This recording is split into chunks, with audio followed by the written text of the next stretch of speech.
Hello, welcome to another video on our channel. Here we translate testimonies from people who have had near-death experiences and other spiritual experiences. Today, let's learn the story of Emil Wolfram. She says that she died. She had spiritual access to secrets about life after death. If you are not yet subscribed to the channel, subscribe now. Leave a comment with your name and city. Let's now listen to Emil's testimony. Hello. My name is Emil Wolfram. It all started when I was 17 years old. I'm from Boulder, Colorado. At the time, I was studying, working, complaining about boring SAT preparation classes, all that teenage stuff. I've never been very interested in spiritual matters or things like that. To tell you the truth, I was quite skeptical about all of this.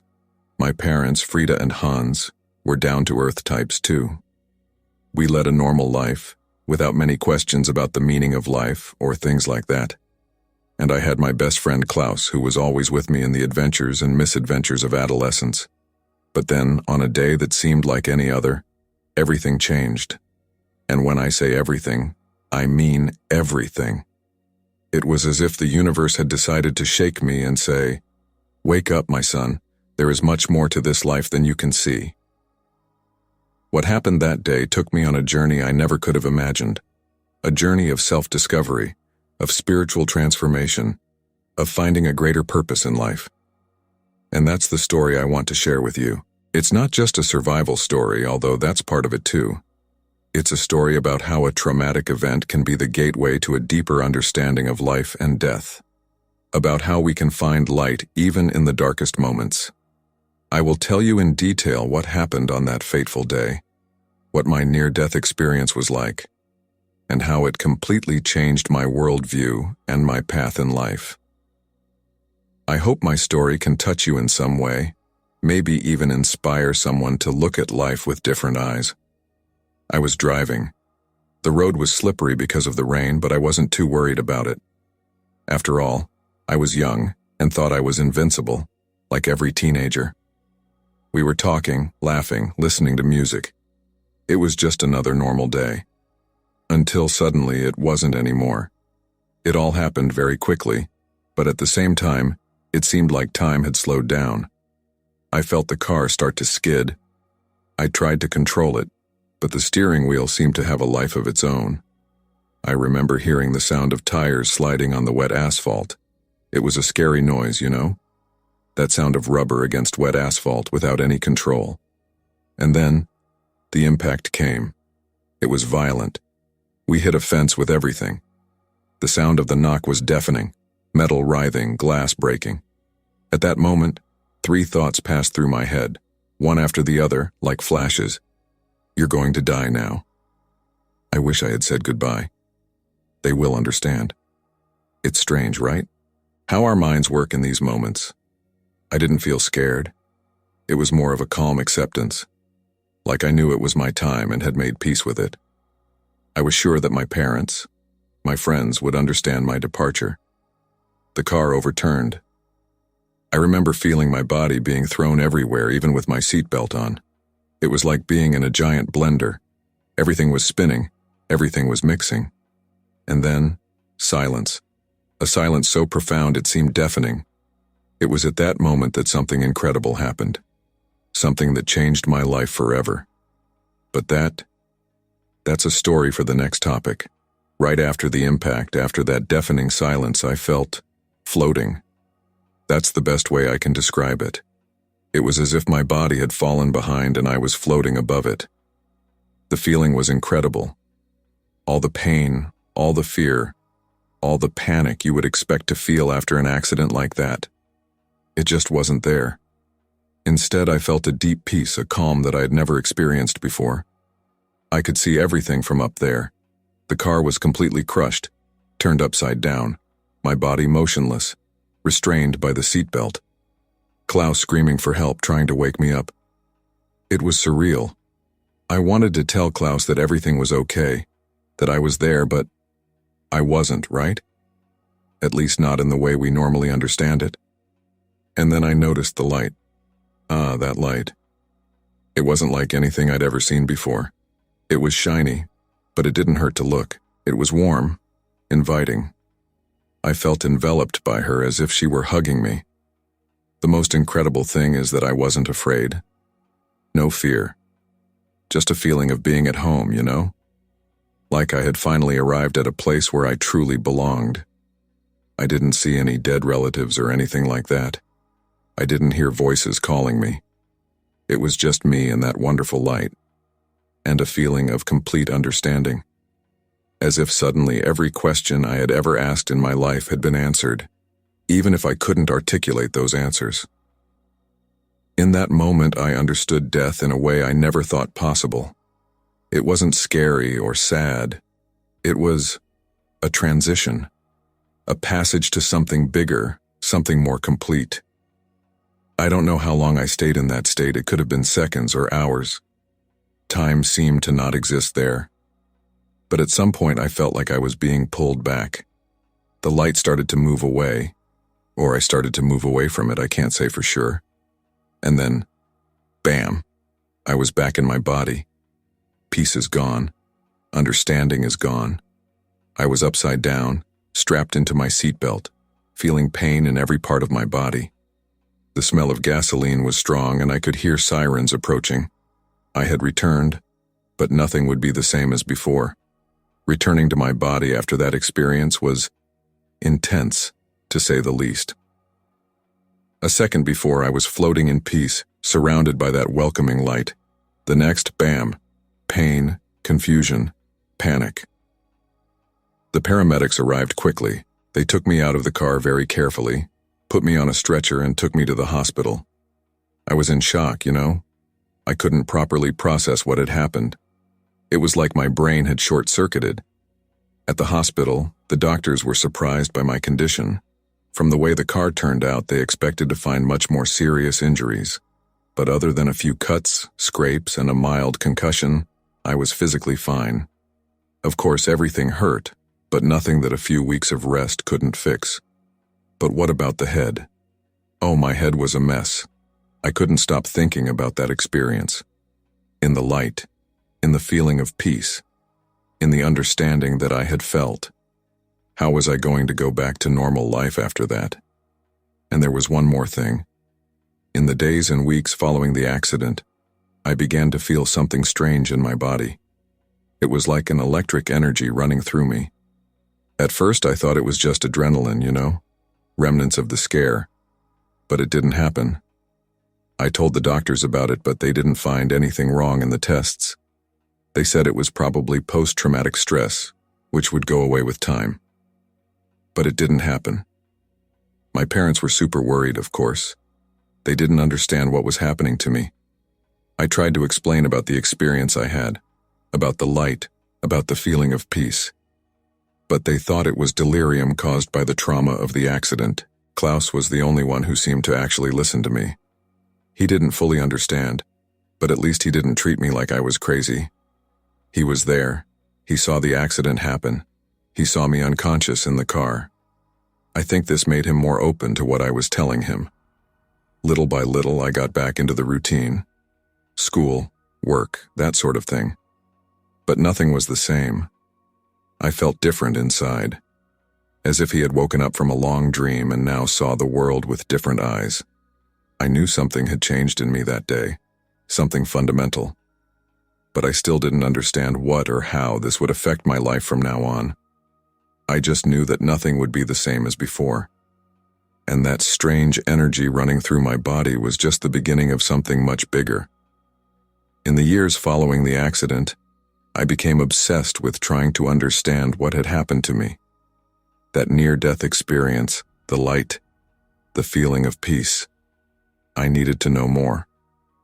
I started reading everything I could find about near-death experiences. Books, articles, reports from other people who went through something similar.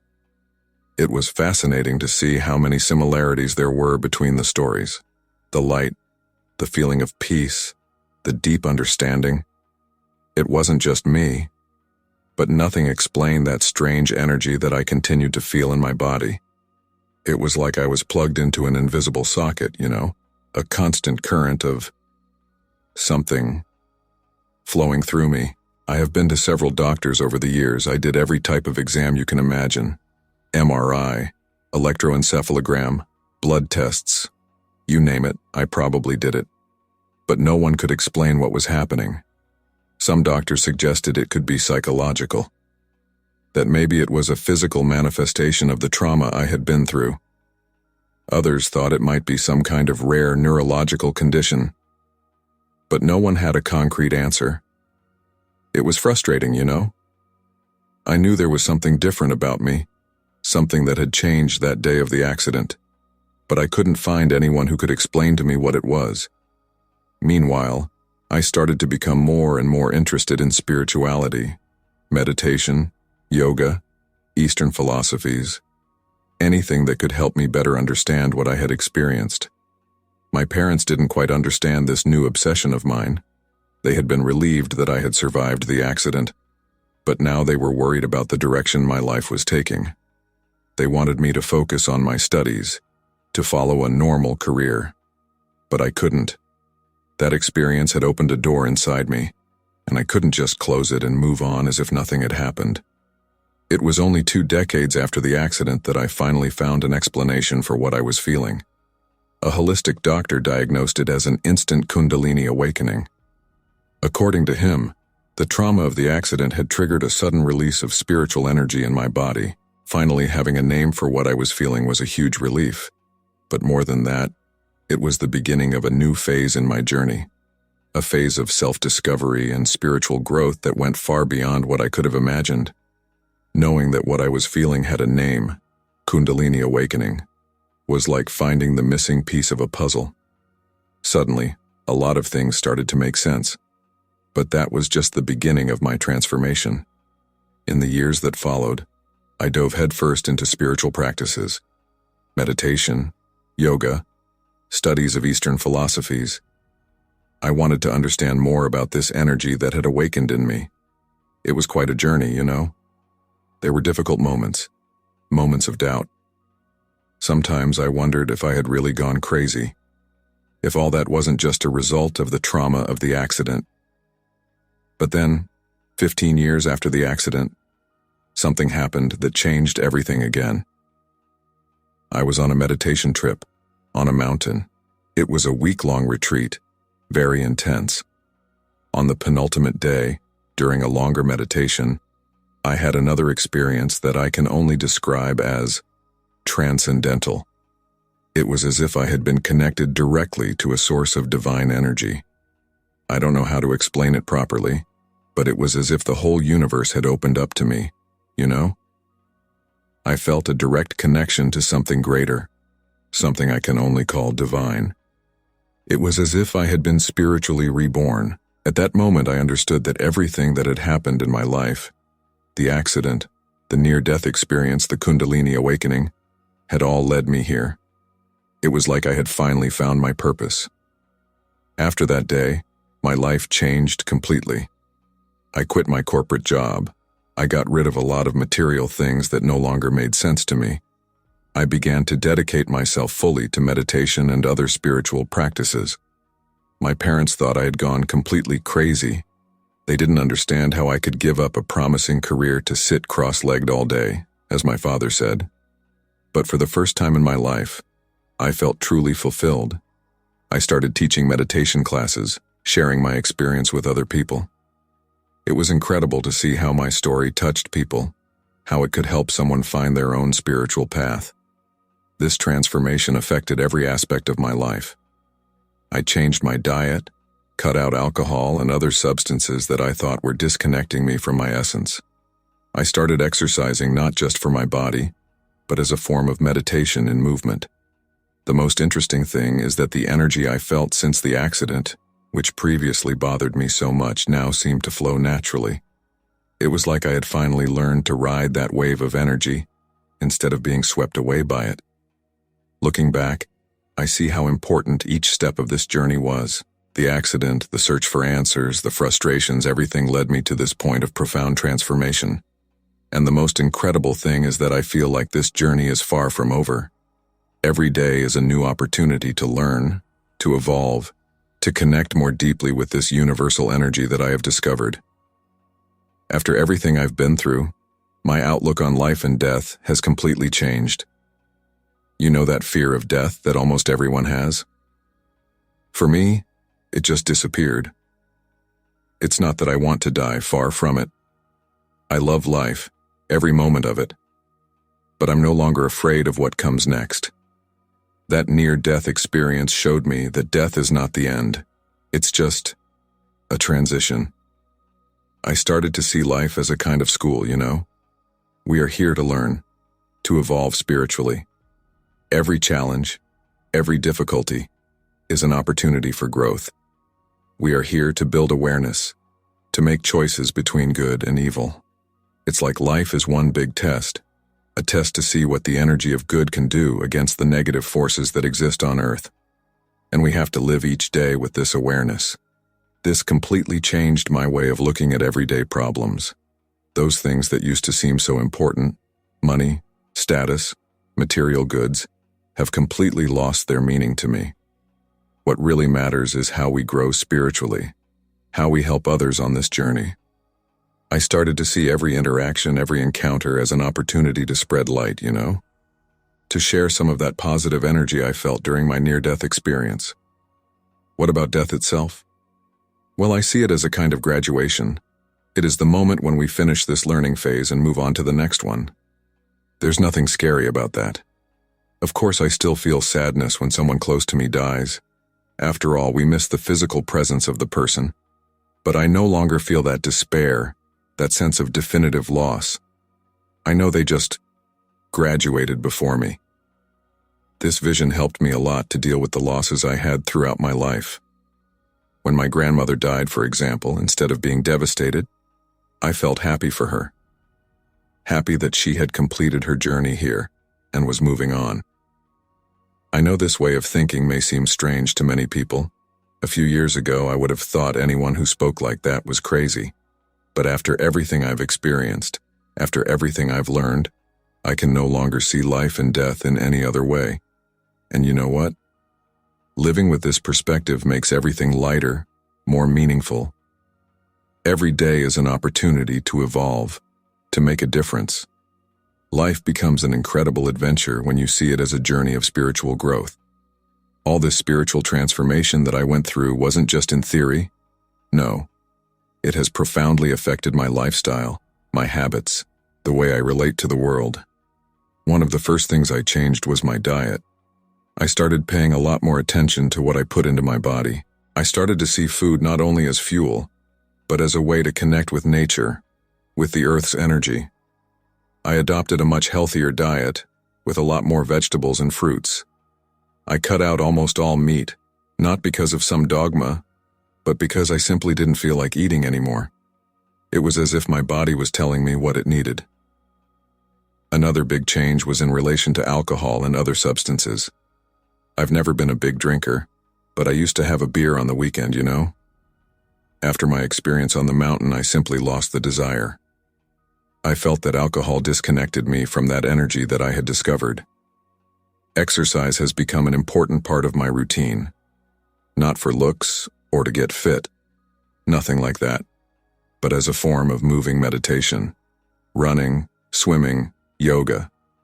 All of these became a way to connect more deeply with my body and the energy around me. My relationship with work has also completely changed. Before, I was in that crazy race for success and money. After my transformation, I started looking for work that had meaning, that allowed me to help others. I started volunteering at various community organizations. He taught meditation classes, helped in shelters, participated in environmental preservation projects. It was amazing how this job made me feel fulfilled in a way no high salary ever could. Another thing that changed was my relationship with media and technology. I started to be much more selective with what information I consumed. Negative news, violent programs on TV, I cut all of that out. It's not that I want to live in a bubble, but I noticed how these things affected my energy, my state of mind. I started using technology more consciously. Social networks, for example, I only use to keep in touch with friends and family, or to share positive things. No more endless scrolling, comparing my life to others. My daily routine also gained new elements.